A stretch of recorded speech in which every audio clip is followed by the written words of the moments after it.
नमस्कार, आप देख रहे हैं 4 PM। मैं हूं आपके साथ सिमरन। दिन भर की बड़ी खबरों के बुलेटिन में आज बात होगी। एनसीपी नेता नवाब मलिक ने कहा कि मैं अजित पवार के साथ हूं और भारतीय जनता पार्टी मेरे खिलाफ है।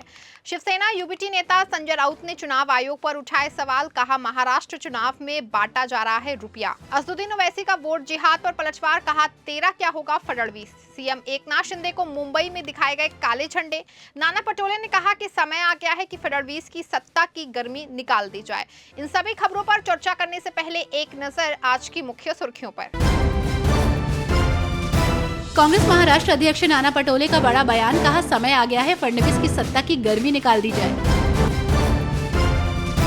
असदुद्दीन ओवैसी ने वोट जिहाद पर किया पलटवार, बीजेपी पर जमकर साधा निशाना। कहा अयोध्या में कौन सा वोट जिहाद था, वहां क्यों हार गए। एनसीपी प्रत्याशी नवाब मलिक ने बीजेपी के बड़े नेताओं को दी चेतावनी। कहा जो लोग दाऊद इब्राहिम से करते हैं मेरी तुलना, उनके खिलाफ करूंगा मानहानि का मुकदमा। अखिलेश यादव का बीजेपी पर हमला, कहा एक साथ करा सकते हैं चुनाव लेकिन परीक्षा नहीं। महाराष्ट्र चुनाव को लेकर सियासत तेज, उद्धव ठाकरे के हेलीकॉप्टर की फिर हुई चेकिंग, एक दिन पहले भी हुई थी तलाशी। उद्धव ठाकरे के सामान की चेकिंग को लेकर के शिवसेना यूबीटी नेता संजय राउत ने चुनाव आयोग पर सवाल उठाए हैं। महाराष्ट्र चुनाव को लेकर राज्य में सियासी पारा बढ़ा हुआ है। इस बीच अब सामान की चेकिंग को लेकर शिवसेना यूबीटी नेता संजय राउत का बयान सामने आया है। उन्होंने चुनाव आयोग पर भी सवाल उठाया है। उन्होंने कहा कि इसी पर्यवेक्षकों द्वारा हमारे सामान की जांच हो रही है। क्या वो एकनाथ शिंदे, अजीत पवार, देवेंद्र फडणवीस, नरेंद्र मोदी, अमित शाह के हेलीकॉप्टर, कारों की भी जांच कर रहे हैं? वहां पर क्या है? इसके अलावा उन्होंने आरोप लगाया कि महाराष्ट्र चुनाव में पैसा बांटा जा रहा है। शिवसेना यूबीटी नेता संजय राउत ने आगे कहा कि क्या चुनाव आयोग के पर्यवेक्षक ये नहीं देख पा रहे हैं कि महाराष्ट्र में पैसा कैसे बांटा जा रहा है? हम बार बार उन्हें इसकी जानकारी दे रहे हैं। असदुद्दीन ओवैसी ने वोट जिहाद धर्म युद्ध संबंधी टिप्पणी को लेकर भारतीय जनता पार्टी और महाराष्ट्र के उप मुख्यमंत्री देवेंद्र फडणवीस पर निशाना साधा। एआईएमआईएम प्रमुख असदुद्दीन ओवैसी ने वोट जिहाद धर्म युद्ध संबंधित टिप्पणी को लेकर भारतीय जनता पार्टी और महाराष्ट्र के उप मुख्यमंत्री देवेंद्र फडणवीस पर रविवार को निशाना साधा। ओवैसी ने कहा कि पीएम मोदी मेरा नाम लेकर वोट जिहाद की बात करते हैं। अयोध्या में कौन सा वोट जिहाद था, वहां क्यों हार गए। एआईएमआईएम प्रमुख ओवैसी ने कहा कि हम डरने वाले नहीं हैं, हम लड़ेंगे और जीतेंगे। मैं किसी से भीख नहीं मांगता हूं। अगर मेरे मुकद्दर में कामयाबी लिखी है तो हमें मिलेगी। ओवैसी ने उप मुख्यमंत्री पर निशाना साधते हुए कहा कि देवेंद्र फडणवीस को डर लग रहा है कि मेरा क्या होगा। उन्होंने एक पिक्चर के आधार पर तंज कसते हुए कहा कि तेरा क्या होगा फडणवीस। वहीं बाबा सिद्दीकी की हत्या पर ओवैसी ने कहा कि इसमें उत्तर प्रदेश से एक बच्चे को पकड़ कर लाए हैं। 3 बार के विधायक को सरेआम मार दिया गया, लेकिन अभी तक पता नहीं उसके पीछे का मास्टरमाइंड कौन है। नवाब मलिक ने एक इंटरव्यू के दौरान बड़ा बयान देते हुए कहा कि मैं अजित पवार के साथ हूं और भारतीय जनता पार्टी मेरे खिलाफ है। महाराष्ट्र में 20 नवंबर को होने वाली वोटिंग से पहले चुनावी माहौल शवाब पर है। इस बीच एनसीपी अजीत पवार नेता नवाब मलिक का बड़ा बयान सामने आया है। इंटरव्यू के दौरान उन्होंने कहा कि मैं अजीत पवार के साथ हूं, भारतीय जनता पार्टी मेरे खिलाफ है। फिर मलिक से पूछा गया कि क्या आप बीजेपी के साथ हैं? इस पर उन्होंने कहा कि मैं अजीत पवार के साथ हूं। बीजेपी का प्रेम देखिए झलक रहा है। लगातार वो मुझे दाऊद का आदमी बता रहे हैं, मेरे आतंकियों से संबंध बता रहे हैं, जबकि मैंने साफ तौर पर कह दिया है कि मुझ पर मनी लॉन्ड्रिंग का मामला है, वो न्यायालय में है। न्यायालय की जमानत की कंडीशन है कि मैं उस केस के बारे में कुछ नहीं कहूँ। लेकिन जिस दिन भी मामला आएगा उसमें मैंने अपनी कंपनी को लेकर डिस्चार्ज एप्लीकेशन डाली है। जिस दिन फैसला आएगा दूध का दूध पानी का पानी हो जाएगा।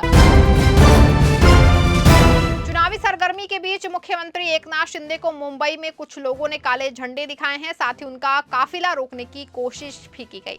महाराष्ट्र में आगामी विधानसभा चुनावों को लेकर सरगर्मी तेज हो गई है। ऐसे में राजनीतिक दलों के नेताओं का अलग अलग जगहों पर चुनाव प्रचार अभियान भी चरम पर है। इस बीच मुख्यमंत्री एकनाथ शिंदे को मुंबई में कुछ लोगों ने काले झंडे दिखाए, साथ ही उनका काफिला रोकने की कोशिश भी की। दरअसल मुख्यमंत्री एकनाथ शिंदे मुंबई के चांदीवली विधानसभा सीट से अपने विधायक दिलीप लांडे के चुनाव प्रचार के लिए पहुंचे थे।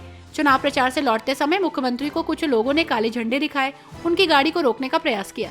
बताया जा रहा है कि जिन लोगों ने मुख्यमंत्री को काले झंडे दिखाए और गाड़ी रोकने की कोशिश की, वो शिवसेना यूबीटी के कार्यकर्ता थे। पुलिस ने इस मामले में कुछ लोगों को हिरासत में लिया है।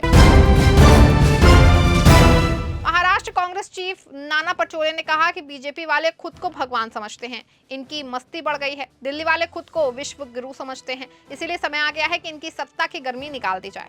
महाराष्ट्र कांग्रेस के प्रमुख नाना पटोले ने भारतीय जनता पार्टी को लेकर विवादित बयान दिया है। उन्होंने महाराष्ट्र के अकोला में अपनी स्पीच में कहा कि बीजेपी को कुत्ता बनाने का वक्त आ गया है, बीजेपी को इस महाराष्ट्र से हटाने का वक्त आ गया है। झूठ का पुलिंदा लेकर सत्ता में आई इस पार्टी को अब उसकी जगह दिखाने का वक्त आ गया है। उन्होंने आगे कहा कि बीजेपी वाले खुद को भगवान समझते हैं, इनकी मस्ती बढ़ गई है। दिल्ली वाले खुद को विश्व गुरु समझते हैं, महाराष्ट्र में फडणवीस खुद को भगवान समझते हैं, इसलिए समय आ गया है कि इनकी सत्ता की गर्मी निकाल दी जाए, इनको इनकी जगह दिखा दी जाए। सपा प्रमुख अखिलेश यादव ने भी प्रदर्शनकारियों का समर्थन किया है और राज्य सरकार पर निशाना साधा है। उन्होंने कहा कि अगर पूरे देश में एक साथ चुनाव हो सकते हैं तो एक राज्य में एक साथ परीक्षा क्यों नहीं हो सकती। उत्तर प्रदेश के प्रयागराज में छात्र प्रदर्शन कर रहे हैं। प्रयागराज में लोक सेवा आयोग कार्यालय के सामने 20,000 छात्र धरने पर बैठे। छात्रों की मांग है कि पीसीएस प्री और आरओ की परीक्षा 1 डे 1 शिफ्ट में कराई जाए। छात्रों के साथ समाजवादी पार्टी के प्रमुख अखिलेश यादव भी उतर आए हैं। उन्होंने सरकार पर निशाना साधते हुए कहा कि पूरे देश में एक साथ चुनाव तो करवा सकते हैं, लेकिन एक प्रदेश में एक साथ परीक्षा नहीं। बीजेपी के ढोंग का भंडाफोड़ हो गया है। आपको बता दें कि अखिलेश यादव ने सोशल मीडिया प्लेटफॉर्म एक्स पर लिखा कि बातें चांद पर पहुंचने की और सोच पाताल की, अब नहीं चलेगी सरकार झूठों और वाचाल की। अभ्यर्थी कहे आज का नहीं चाहिए बीजेपी, जब बीजेपी जाएगी तब नौकरी आएगी। उद्धव ठाकरे के सामान की लगातार 2 दिन से जांच की जा रही है। इसके बाद विपक्षी नेताओं में इस मामले को लेकर नाराजगी है। महाराष्ट्र चुनाव के बीच पूर्व मुख्यमंत्री और शिवसेना यूबीटी प्रमुख उद्धव ठाकरे के सामान को चेक करने का मामला तूल पकड़ता जा रहा है। विपक्षी नेता इस मामले को लेकर राज्य और केंद्र सरकार पर हमलावर हैं। इस बीच राजस्थान के पूर्व सीएम और कांग्रेस के वरिष्ठ नेता अशोक गहलोत ने भी उद्धव ठाकरे के सामान की चेकिंग को गलत बताया।